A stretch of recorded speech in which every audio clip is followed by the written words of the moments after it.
감사합니다. 오늘 같이 보실 하나님의 말씀은 신약성경 데살로니가 전서 우리 1장 1절부터 4절까지 말씀입니다. 제가 가진 성경은 신약성경 329쪽에 있습니다. 골로새서 뒤에 있는데요. 데살로니가 전서 1장 1절로 4절까지 말씀입니다.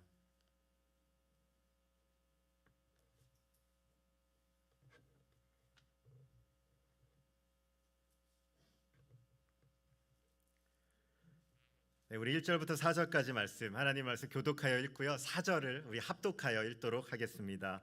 바울과 실로아노와 디모데는 하나님 아버지와 주 예수 그리스도 안에 있는 데살로니가인의 교회에 편지하노니 은혜와 평강이 너에게 있을지어다.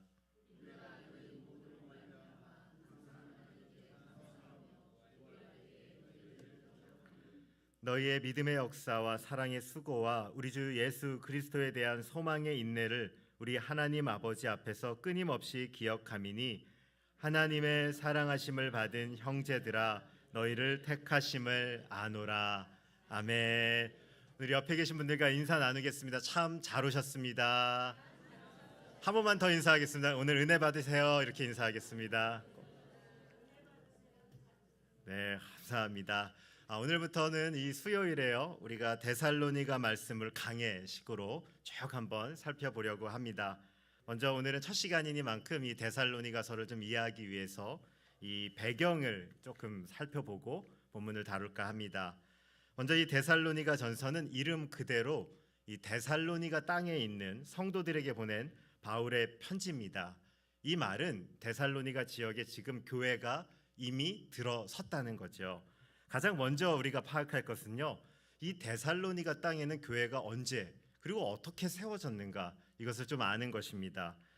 성경의 기록에 따르면요, 이 데살로니가 교회는 바울의 2차 전도 여행 시에 설립되었습니다. 한번 사진을 가져와 봤는데요. 띄워주시면 잘 보이시나요? 네, 프린트를 만들어서 좀 드릴까 생각도 드는데요. 어쨌든 간에 저 2차 전도여행, 저는 잘 보이는데 뒤에 계신 분들은 좀, 이 말은 앞으로 앞에 앉으시면 더 좋다. 예, 앞자리가 은혜 자리, 예, 이런 말이 있습니다. 예, 성도님들 이렇게 보시면 이게 2차 전도여행의 코스입니다. 쭉 보시면요, 이게 2차 전도여행이 나오고요. 혹시나 참고하실 분들은 사도행전 16장부터 18장까지가 이 2차 전도여행의 내용이 담겨져 있습니다. 이때 바울이요, 실라와 디모데 그리고 누가와 함께 전도 여행을 떠납니다. 이 데살로니가 지역을 좀 보실지 모르겠어요. 왼쪽에 상단에 있는 게 이 데살로니가 지역이고요. 마우스가 움직입니다. 감사합니다. 그리고 그 전에 어디를 갔냐면 빌립보 지역도 갔습니다. 빌립보 잘 아시죠? 빌립보에서 하시고 또 데살로니가 땅을 돕니다. 좋습니다. 데살로니가 땅을 갔다가 이제 베레아로 해서 아덴으로 쭉 내려가는 코스로 이제 2차 전도 여행이 이게 이루어지죠. 이 데살로니가 땅에 이르기 전에 빌립보에서 사역하는데요. 이 빌립보 성이 큰 일이 일어나죠. 이 복음이 역사하자 성 전체가 떠들썩해집니다. 이 빌립보 성의 사람들이 바울 때문에 소란을 일으키는 것을 싫어해서 이 바울을 떠나게 해달라고 하고 데살로니가 땅으로 떠나게 되죠. 이 데살로니가는요, 지금 오늘 우리가 볼 이 도시가요, 오늘날에도 있을까요, 없을까요? 네, 있습니다. 사진을 또 가져왔는데 멋지죠? 네, 너무 멋진데요. 이게요, 한번 꼭 가보셨으면 좋겠습니다. 이게 어디냐면 오늘날 데살로니티라 이렇게 불린다고 하네요. 여기가 그리스의 이 제2의 도시입니다. 인구가 무려 32만. 나주 인구가 몇 만이죠?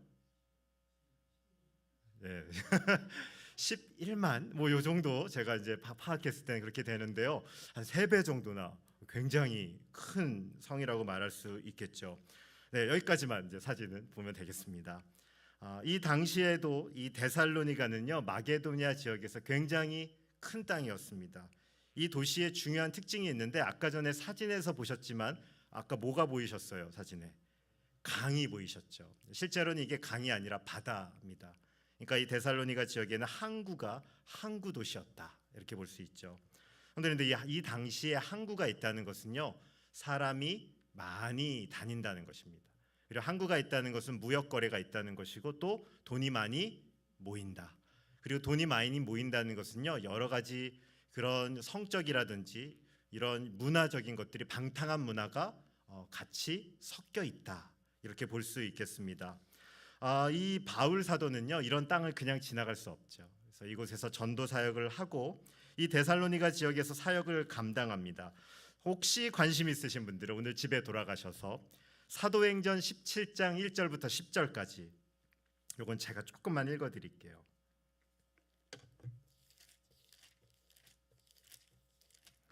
사도행전 17장 1절부터 10절인데요. 제가 지금 3절까지만 한번 읽어보겠습니다. 그들이 암비볼라와 아볼로니아로 다녀가 데살로니가에 이르니 거기 유대인의 회당이 있는지라. 바울이 자기의 관례대로 그들에게로 들어가서 새 안식일에 성경을 가지고 강론하며 뜻을 풀어 그리스도가 해를 받고 죽은 자 가운데서 다시 살아나야 할 것을 증언하고 이르되 내가 너희에게 전하는 이 예수가 곧 그리스도라 하니. 네, 성도님들 2절을 보시면 잘 나와 있듯이 얼마나 사역했냐면요, 새 안식일을 이렇게 적혀 있습니다. 이 말은 3주간 걸쳐서 사역했단 말이죠. 안식일이 3번.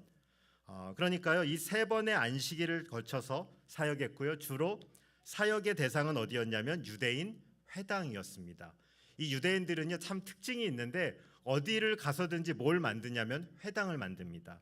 이 회당이라고 하는 것은요, 안녕. 회당이라고 하는 것은요, 네, 그 유대인들이 모이면요, 말씀을 공부하는 곳입니다. 말씀을 연구하고 가르치는 곳인데 유대인 남자가 10명 이상이 되면 이 회당을 모일 수가 있었어요. 근데 바울이 어디에 가든지 일단 어디서 먼저 전도를 하냐면 회당에 갑니다. 왜냐하면 회당 사람들은 구약 성경을 알고 있어요. 하나님에 대한 지식이 이미 풍부합니다. 그렇기 때문에 이 성경을 가지고 가서 전도하기가 굉장히 편한 거죠. 일단 유대인들이 모여있는 회당에 가서 전도하고 그리고 나서 이방인 사역을 합니다. 이게 바역의 기본적인 사역의 룰인데요. 오늘도 보시면 이 유대인 출신의 이방인들이 모여있는 곳에서 전도를 시작합니다. 예수님의 고난과 죽음, 그리고 예수가 구세주가 되심을 알리자 오늘날로 말하면 복음을 전한 거죠. 사람들이 반응하기 시작합니다. 성령께서 은혜를 주십니다. 그러니 유대인들이요, 바울을 얼마나 싫어했겠어요. 왜냐하면 바울이 다니는 데마다 유대교인들을 빼가는 것입니다. 유대교의 교세가 약해지는 것이죠. 그러니까 바울을 부릅쓰고 죽이려고 하는 것입니다. 그래서 바울이요, 할 수 없이 도망가서 피신을 하는데 어디로 피신하냐면 베레아로 피신을 합니다. 그리고 이곳에서도 성공적으로 사역을 하는데요, 그 후에 어디 가냐면 아덴이라는 곳을 갑니다. 이 아덴이 오늘날 어딘지 아십니까? 약간 이름 비슷하신데 오늘날 아테네. 이 아테네 하면 혹시 성도님들 생각나는 거 있으세요? 뭐가 유명하죠? 아테네? 철학입니다. 아테네 철학자들이 유명해요. 바울이 거기에서 이 철학자들과 강론을 하는데 바울 사도가 굉장히 똑똑합니다. 그래서 이 강론을 해서 대부분 이겨요. 그런데 희한하게 말싸움은 이기는데 전도가 된다 안 된다? 안 돼요. 이게 참 하나님의 신비입니다. 성도님들, 말로 해서 다 해서 이기면 전도가 돼요 안 돼요? 안 됩니다. 복음을 가지고 잘 설명해 주고요. 대학교 때 창조 캠프 해가지고 유명한 분들 다 모셔서 창조에 대해서 아무리 얘기해도요, 안 될 친구는 안 돼요. 근데 예배에 가서 하나님 말씀이 선포되고 성령께서 역사하시면 그 가운데 복음이 들어가는 것이죠. 아테네에서는요, 바울이요, 화가 나요. 막 갔더니 우상도 있고 여러 가지 것들이 있으니까 화가 나가지고 막 싸웁니다. 지식 싸움으로 안 밀려요. 근데 전도는 안 돼요. 그 바울이 실패합니다. 그 마음이 굉장히 상하게 되죠. 그리고 바울이 이제 결심을 하는 게 있는데 내가 어디에 가서든지 예수 그리스도 십자가 이외에는 전하지 않기로 합니다. 왜냐하면 이 아덴에서 지식 싸움하고 변론하고 논쟁했더니 얻어지는 게 없어요. 이게 아니구나. 바울이 그때 전략을 바꾸는 것이죠. 그리고 그 후에 이제 바울이 이동하면서 사람이잖아요. 바울도 마음이 상한 거죠. 이렇게 열심히 전도했는데 아덴에서 열매가 없었던 것입니다. 그리고 고린도전서 2장 3절에 보시면요, 이 2차 전도 여행 중에 바울의 마음이 이런 거예요. 제가 한번 읽어드릴게요. 내가 너희 가운데 거할 때에 약하고 두려워하고 심히 떨었노라. 성도님들, 이 바울하고 잘 어울리세요? 전 유럽을 떠돌면서 이 전도했던 바울이 약하고 심히 두렵고 떨었다.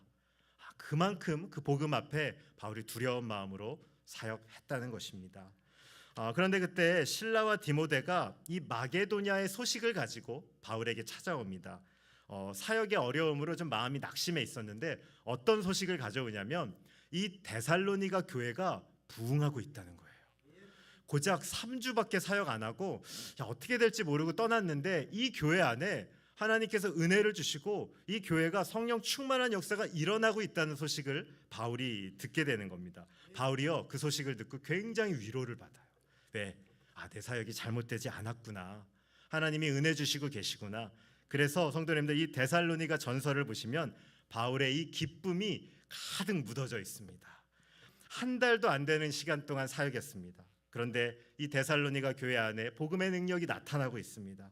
바울이 정말로 이 소식 가운데 큰 위로를 얻는 것이죠. 하지만 다 좋은 것은 아니었어요. 조금의 어려움들도 같이 듣게 되는데 한 가지는 뭐냐면 외적인 핍박이 있습니다. 이 초대 교회들은 대부분 마찬가지지만 유대인들을 통한 교회의 핍박이 있어요. 오늘 예배하시는 성도님들, 신앙 때문에 고난 받아보셨습니까?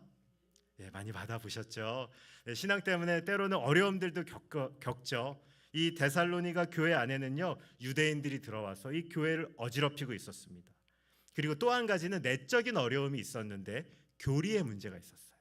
이거는 이제 데살로니가 전서 후반에 다룰 텐데 재림 교리에 대해서 좀 오해가 있었습니다. 교회가 좀 시끄러운 일이 있었어요. 그럴 수밖에 없죠. 바울이 3주밖에 사역을 안 했는데 성경을 풍성하게 배울 시간이 없었던 거죠.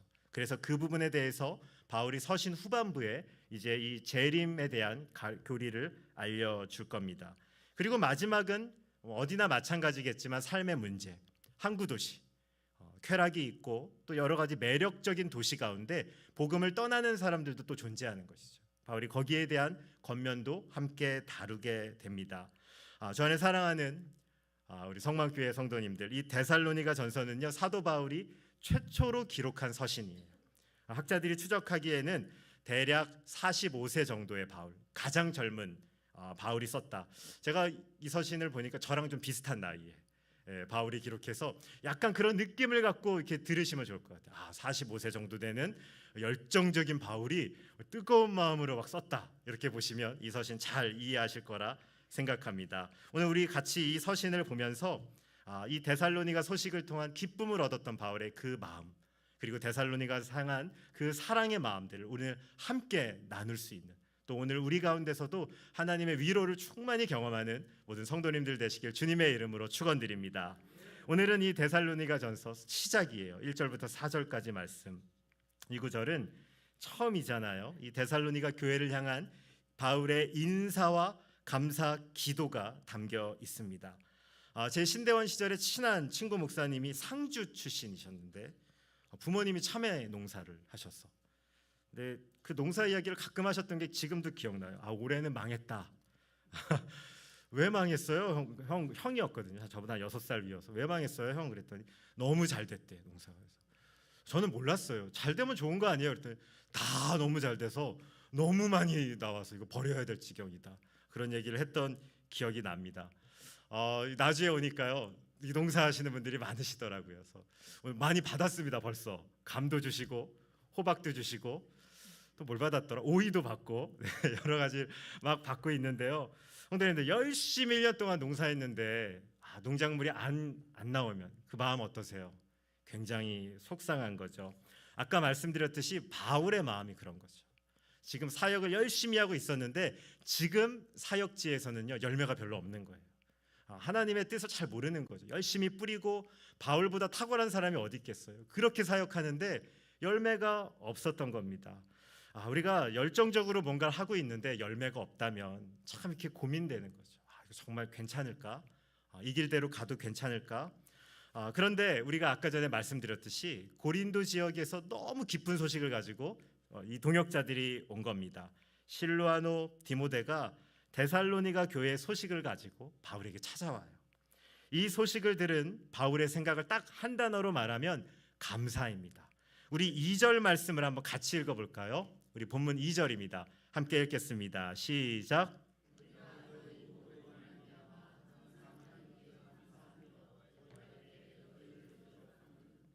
네, 너희 모두로 말미암아 항상 하나님께 감사한다, 이렇게 되어 있습니다.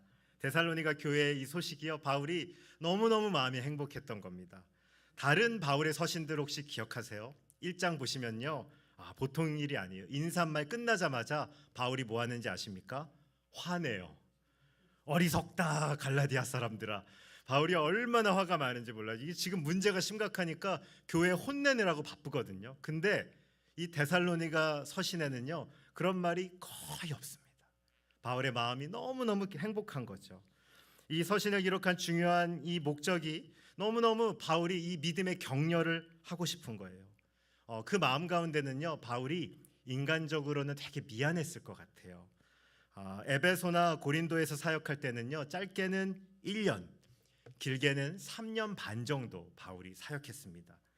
사역을 잘했죠. 참 바울로부터 제자 훈련 받고 말씀 공부 받고 얼마나 좋았겠어요. 그런데 데살로니가 교회는 얼마야?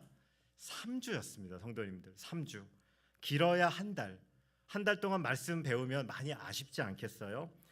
저는 청년 때 낙도 선교 갔던 적이 있습니다. 어디였냐면 충청도에 있었던 외연도란 섬이었는데요. 한 200명 정도, 그 당시 한 200~300명 사는 그런 섬에 가서 낙도에 가는데요.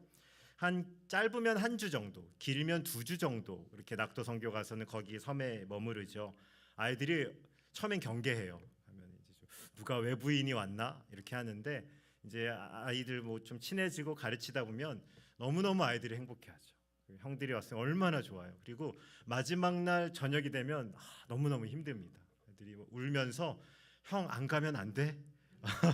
그리고 마지막 날 항구에서는요, 그 배 타러 갈 때는요, 울음바다가 펼쳐집니다. 아이고 막 가면 연락할게 막 이러면서 아이들이 막 전화 받고요. 제가 아직도 번호가 있습니다. 나와서 한 5년간 연락을 했어요. 아이가 가끔 생각나 문자 오고 뭐 형 잘 지내요? 뭐 이러면서 뭐 성경학교 해주고 뭐 이런 거 한두 주 했는데 아이들이 얼마나 그 형들을 좋아했는지 그 마음이 듭니다. 참 미안한 마음이 있죠. 왜냐하면 이 복음을 전해주고 가지만 이 아이들이 어떻게 될까, 그런 걱정들 많이 하시잖아요. 우리 선교지 가면 몇 주 선교하고 나오진 반 나머지 사람들은 어떻게 살고 있을까, 이런 걱정 많이 하지 않습니까? 그런데 이제 소식이 들린 거죠. 아이들이 여전히 신앙생활을 하고 있다. 성도님들 마음이 얼마나 기쁘겠어요. 와, 내가 뿌렸던 복음이 헛된 것이 아니구나. 바울의 마음이 너무너무 행복한 겁니다. 우리 3절 말씀도 한번 같이 읽어볼까요? 네. 사랑의 수고와 우리 주 예수 그리스도에 대한 소망의 인내를 우리 하나님 아버지 앞에서 끊임없이 기억함이니. 아멘. 바울은 이렇게 말합니다. 지금 데살로니가 교회에서 어떤 일이 일어나고 있는가? 믿음의 역사, 그리고 사랑의 수고, 그리고 소망의 인내. 그들이 이거 잘 어디서 본 것 같지 않으세요? 이 단어들? 믿음, 소망, 사랑. 네, 맞습니다. 지금 데살로니가 교회의 믿음, 소망, 사랑, 그 유명한 믿음, 소망, 사랑이 풍성했다는 겁니다. 분명 우리는 압니다. 구원은 믿음으로 얻습니다. 그러나 구원받은 증거는 우리의 삶을 통해 흘러날 수밖에 없습니다. 데살로니가 교회는요, 이런 믿음의 역사가 지금 교회 안에 풍성히 나오고 있는 것이죠. 우리 이 부분은 다음번에 우리가 또 좀 더 살펴보도록 하겠습니다. 어찌 되었던 간에 이것이 하나님의 신비였습니다. 고작 3주, 별로 한 일도 없습니다. 한 달도 안 되는 시간 복음을 전했습니다. 그러나 그 교회의 주인이 누구십니까? 예수 그리스도가 되시고 성령이 역사하시고 그 가운데 성령이 운행하시자 사람들이 회개하고 사람들이 하나님을 찾는 일들이 일어나고 있는 것입니다. 바울은 이것을 기억하고 기도하고 있는 것이지요. 그리고 오늘 4절에서 이 감사의 기도를 마무리합니다. 우리 한번 같이 또 읽어볼까요? 4절 말씀입니다. 한번 화면 나오면 같이 함께 읽겠습니다. 시작. 너희의 택하심을 아노라. 아멘. 오늘 이 4절이 가장 중심이 되는 구절입니다. 바울은 데살로니가 교회 이야기를 듣고 감사했습니다. 그리고 어떻게 결론을 내립니까? 나는 너희가 하나님의 택하심을 받은 걸 안다, 이렇게 말합니다. 어찌 보면요, 상당히 바울스럽지 않은 말입니다. 왜냐하면요, 이 택하심의 주권은 누구에게 있는 거죠? 하나님에게 있습니다. 성도님들, 우리가 사람을 택하고 구원을 이루시는 분은 하나님이시죠. 그런데 이 말이 상당히 조심스러운 말이에요. 내가 너를 택함을 알아, 이렇게 말하는 거 굉장히 강한 말입니다. 사실 우리가 전도할 때 항상 조심할 것이 하나님의 이 주권입니다. 저도 청년 때 사형리 가지고 전도하면 저도 모르게 막 구원을 선포했던 것 같아요. 빨리 이거 하십시오. 이거 입으로 고백하면 구원 이루어진 거예요. 막 하면서 구원 받았어요. 제가 신학을 공부하면서 알게 되니까 상당히 위험한 일이었더라고요. 조심해야 되는 일이었더라고요. 그러니까 제 열정으로 한 것은 맞지만 내가 마음대로 구원을 선포할 수 있는 것은 아니었구나, 이런 생각을 나중에 하게 됐습니다. 그런데 바울이 그 누구보다 잘 알죠. 로마서를 기억하고 갈라디아서를 기록한 바울이 그거 모르겠어요? 그런 바울이요, 굉장히 강력한 표현을 한 겁니다. 너희를 택하심을 안다. 이 정도 표현은요, 정말로 강한 것이죠. 왜 바울이 이런 말을 했는가? 그건요, 지금 데살로니가 교회에 일어나는 복음의 역사는 도저히 바울이 봤을 때 인간적으로는 설명이 안 되는 거예요. 4주밖에 안 있었습니다. 3주밖에 안 있었습니다. 그런데 그 복음의 역사가 바울이 떠난 이후에 교회 안에 일어나고 있었습니다. 사람의 일이 아니구나. 이거 하나님의 역사구나. 하나님이 일하시는구나. 바울이요, 그 편지를 받고 그 교회 소식을 들었을 때 성령께서 알게 하신 것이죠. 고난 가운데서도 그들은 믿음을 지키고 있었습니다. 우리가 데살로니가 전서 또 보시겠지만 성도의 진짜 신앙은 언제 드러나나? 어려울 때죠. 그리고 언제 신앙이 진짜 드러나나? 교회가 어려울 때 보면 누가 참 그리스도인인지 사실 드러나는 것이죠. 바울은 이렇게 봅니다. 내가 잘나서도 아니고 너희가 뛰어나서도 아니다. 너희가 이렇게 살 수 있는 것은 무엇 때문이다? 하나님의 택하심을 받은 것이다, 이렇게 말하는 겁니다. 전도해 보셨거나 주일학교 교사해 보신 분들 여기 다 대부분 하셨죠? 안 하셨나요? 네, 많이 하셨던 것 같아요. 제가 이번 주에도 우리 교회 학교 가보고 아이들이 재밌대요. 네, 우리 아이들이 그 오후에 또 막 프로그램 저도 잠깐 보다가 아쉽더라고요. 좀 금방 내려와서 끝까지 한번 보고 싶었는데 이렇게 막 하는데 아이들이 막 돌면서 모두 막 넘어뜨리고 하는 거 보는데 아이들이 재밌대요. 그래서 그런 교사들 우리 대부분 많이 하셨을 텐데, 근데 우리가 교사할 때마다 참 재미난 일이 있어요. 뭐냐면요, 가르치다 보면 어떤 애는요, 이렇게 생긴 애가 있어요. 예수 잘 믿게 생긴 애.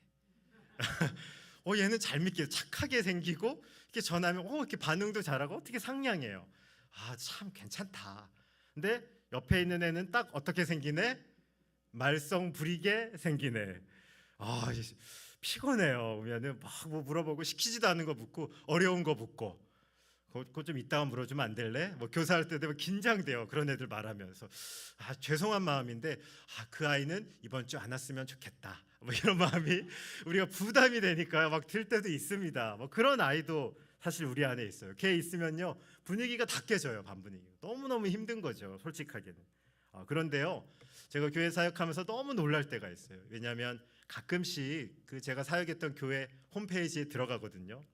14, 15년 됐으니까 예전에 한 10년, 15년, 16년 전에 그 만났던 아이들, 걔네들 어떻게 살고 있지 홈페이지 가보면요, 그 말썽 부렸던 애들이 막 찬양하면서 이런 사진 있죠. 도저히 그 아이가 아닌 것 같은데 컸어요. 근데 이렇게 하고 또 어떤 애는 전도사가 됐다거나, 또 어떤 애는 신학을 한다거나.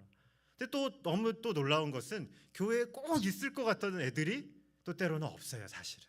이게 물론 속상한 일이긴 한데, 걔가 떠났어? 이런 일들이 우리 안에 일어나더라고요. 그래서요, 우리가 참 그런 생각을 해요. 이 주권, 하나님의 택하심은 정말로 하나님의 주권이구나. 성도님들, 사실 아까 전에 말썽꾸러기 얘기했는데 다른 누구 돌아볼 필요도 없습니다. 성도님들 한 분 한 분 생각해 보시면 어려움 다 주셨죠. 너무 오래전 얘기라. 다 우리 선생님들 힘들게 하시고 어렵게 하셨던 분들 우리 다 여기 있습니다. 그러나 하나님이 은혜 주시고 또 하나님이 만나 주시고 또 복음의 눈을 띄게 하시니까 우리가 어느 날 변화되기 시작한 거죠. 성도님들, 정말 이게 하나님의 능력입니다. 성령께서 우리 안에 역사하시는 거죠. 사람은 못합니다. 하나님께서 우리를 변화시켜 주시는 거죠. 그래서 이러한 사실 앞에 저 3주밖에 사역 안 했는데 저 교회 가운데 복음의 능력이 일어나는 것을 보면서 바울은 뭐라 그래요? 선택은 하나님의 주권이라는 이야기를 하는 것입니다. 그래서 우리를 택하신 것, 성도님들 오늘 예배하고 계신다면 물론 사람이 수고한 거 맞죠. 사람이 전도했습니다. 복음 알게 했습니다. 여러 가지 눈물로 기도했습니다. 그러나 오늘 여기 이 자리에 예배에 부르신 분 누구라는 것이죠? 하나님이십니다. 하나님이 부르고 하나님이 세우시고 하나님이 복음 안에 우리를 자녀 삼아 주신 거죠. 저 안에 사랑하는 성도님들, 그래서요, 오늘 우리가 예배하고 있다면, 하나님의 택하심을 알고 계신다면 잊어야 하지 말아야 될 것이 한 가지 더 있습니다. 오늘 하나님의 택하심을 받은 우리가 어떤 존재입니까? 4절 말씀 제가 한 번 더 읽어드릴게요. 하나님의 사랑하심을 받은 형제들아, 너희를 택하심을 아노라. 오늘 하나님의 택하심을 받은 자들을 향해 바울은 이렇게 말합니다. 하나님의 무엇을 받았다? 사랑하심을 받았다. 아멘입니다. 성도님들, 하나님의 택하심을 받은 건요, 하나님의 사랑을 받은 것입니다. 오늘 이 말씀을 들을 때 우리 안에 감동이 있으셔야 합니다. 너무나 많은 사람들이요, 하나님의 택하심을 불편해해요. 왜냐면요, 우리가 너무 날이 서 있어요. 택하심을 얘기하면요, 꼭 물어보시는 게 있어요. 그럼 목사님, 저 사람은 버린 거예요? 이렇게 찾아오셔가지고 계속 물어보고, 선택, 유기, 이런 교리적인 것들을 막 물어보시면서 약간 하나님을 오해하시는, 하나님을 죄를 주시고 정죄하시는 하나님으로 생각할 때가 있는 겁니다. 그러나 이런 주장들은요, 우리의 상태를 너무너무 모르는 거예요. 우리가 어떤 존재인지를 모르니까 자꾸만 하나님을 향해서 왜 하나님 저 사람을 살리고 저 사람을 구원하고 왜 하나님 그래요? 이렇게 말하는 겁니다. 성경을 보시면요, 성경은 우리의 존재에 대해서 선명하게 이야기해 줍니다. 에베소서를 한번 제가 찾았는데요, 에베소서 2장 1절은요 이렇게 기록되어 있습니다. 그는 허물과 죄로 죽었던 너희를 살리셨도다. 허물과 죄로 어떻게 됐다고요? 죽었다. 그리고 에베소서 2장 5절은요 또 이렇게 되어 있습니다. 허물로 죽은 우리를 그리스도와 함께 살리셨고, 이렇게 되어 있습니다.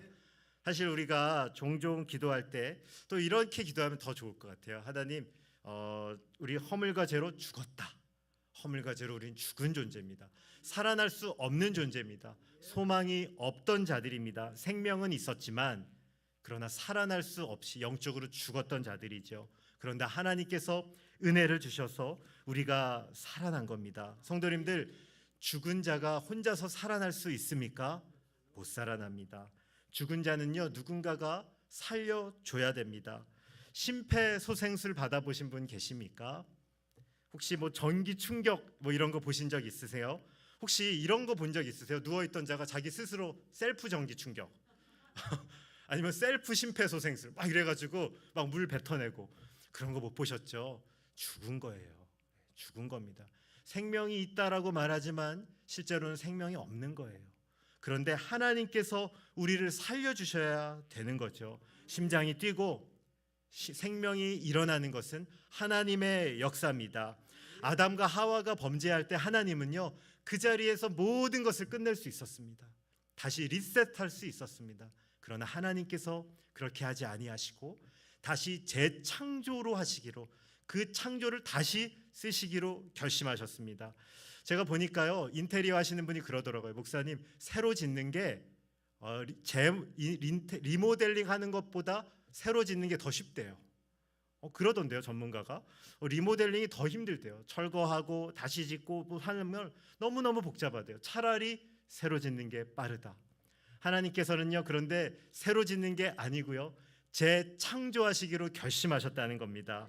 그것이 바로 하나님의 은혜라는 것이죠. 그래서 성경을 보시면 이 택함과 사랑이 함께 다뤄지는 본문이 많습니다.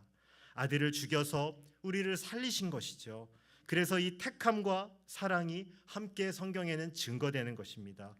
성도님들께서는 신앙생활 하시며 얼마나 그 사랑 감격하고 계십니까?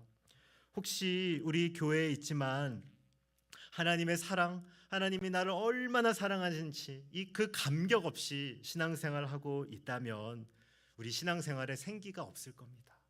성도님들, 정말로 우리가 소망해야 될 것이 있는데, 기왕 예수 믿었다면 우리 뜨겁게 믿어야 되지 않을까요? 우리 정말로 예수 믿는 것처럼 믿어야 되지 않을까요? 그 생명이 어디 있냐면 사랑에 있습니다. 하나님의 사랑이 우리 안에 들어오면요, 우리의 심령이 변합니다. 우리의 마음이 변합니다. 우리의 능력이 변합니다. 오늘 정말 우리가 앞으로 이 데살로니가 전서를 보며 하나님의 택하심, 그리고 그분의 사랑, 그분의 능력을 풍성하게 경험하는 우리 성만의 모든 성도님들 되시길 주님의 이름으로 축원드립니다. 오늘 말씀을 이제 정리합니다. 오늘 바울은 데살로니가 교회 소식을 들음으로 깊은 감사하며 이 서신을 시작했습니다. 오랜 시간 수고하지 않았어요. 그런데도 그 땅에서 복음을 지키고 있었고 복음의 열매가 일어나고 있었습니다. 비록 우리가 복음을 전하지만 이 복음에 은혜 주시고 생명 주시는 건 누구의 일이에요? 하나님의 일이라는 거죠. 택함은 하나님의 역사입니다. 복음을 듣고 믿음이 들어온 그들에게 바울은 뭐라 그래요? 너희들은 택함을 받았다, 이렇게 말합니다. 하나님께서 어떤 자들을 택하시죠? 잘난 자들 아니신 것 같아요. 무언가 능력 가진 자가 아닌 것 같아요. 내가 오히려 부족하고 하나님의 은혜가 필요한 자들에게 하나님이 찾아와 주시고 하나님이 불러주십니다.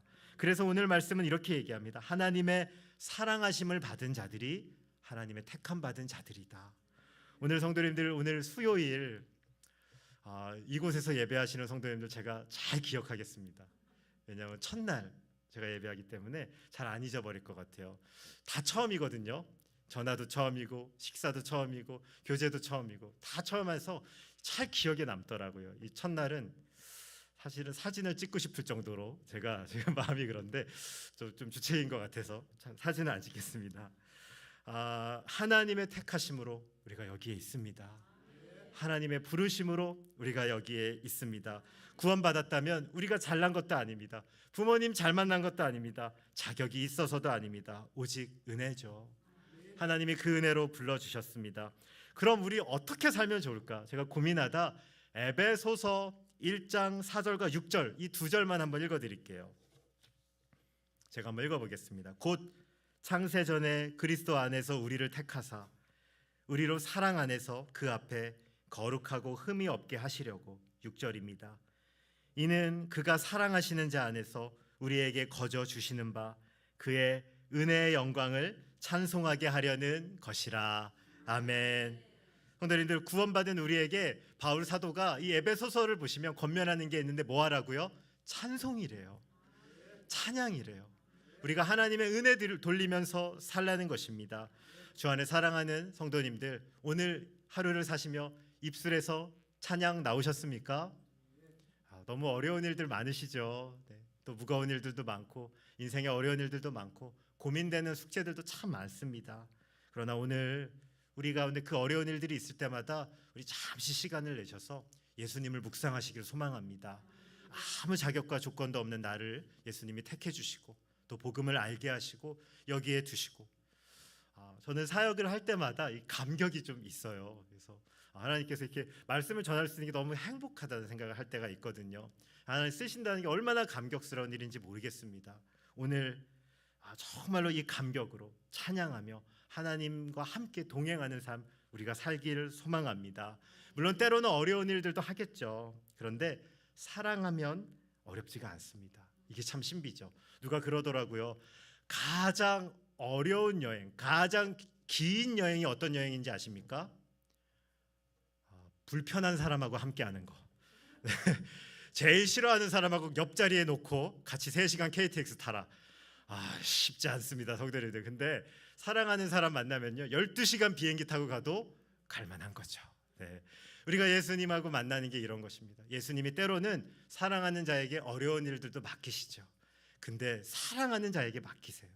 근데 그 일을 하면요 하나님의 사랑이 사라지지 않습니다. 더 풍성하게 주님이 공급해 주는 것이죠. 오늘 이 말씀을 이제 끝내며 오늘 우리 그 안에 십자가 사랑, 하나님의 택하심 받은 내가 하나님의 사랑받은 자임을 기억하시고, 우리 이제 수요일, 목요일, 금요일, 토요일 또 이 3, 4일간 사시면서 하나님의 사랑을 깊게 묵상하며 그 사랑 안에 찬송하는 삶으로 하나님께 영광 돌리시는 정말의 모든 권속들 되시길 주님의 이름으로 축원드립니다. 기도하겠습니다. 거룩하신 하나님 아버지, 감사합니다. 하나님, 정말로 택함 받을 만한 아무런 자격과 조건도 없는 우리, 죄인의 괴수였던, 십자가의 원수였던 우리를 하나님께서 불러주시고 예수님의 생명값으로 우리 한 명 한 명을 사신 하나님께 하나님 영광과 존귀와 찬양을 올려드립니다. 하나님, 정말로 주님께 갚을 수 있는 것이 아무것도 없습니다. 하나님, 우리에게 있는 이 생명과 또 작은 재능과 또 하나님 우리에게 있는 이 시간을 들여서 영광스러운 그분의 나라를 섬기기 원합니다. 또 하나님, 우리가 이 남은 시간들을 지내며 우리의 입술로 하나님께 찬양을 올려드리기 원합니다. 정말로 그 주님의 사랑을 찬양하게 하여 주시고 주님께 나와서 주님께 부르짖을 때마다 하나님의 사랑을 깊게 경험하는 우리 모두 될 수 있도록 주여 크신 은혜 더하여 주시옵소서. 감사하며 예수 그리스도 이름으로 기도드립니다. 아멘. 축도하겠습니다.